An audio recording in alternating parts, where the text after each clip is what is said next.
1990களின் பிற்பகுதியில் பெங்களூரு நகரம் நாலேபா பேய் பற்றிய பயங்கரமான கதையால் சூழ்பட்டிருந்தது.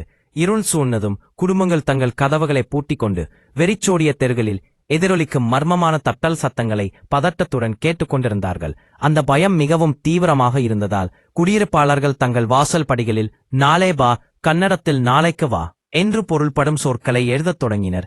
இது பதிலளிக்கும் எவருக்கும் மரணத்தை கொண்டு வரும் என கூறப்படும் சூப்பர் நேச்சுரல் விசிட்டரை விரட்டும் ஒரு டெஸ்பரேட் முயற்சியாகும். போலீஸ் பல விளக்க முடியாத காணாமல் போதல்கள் பற்றிய ரிப்போர்ட்ஸ் பெற்றனர்.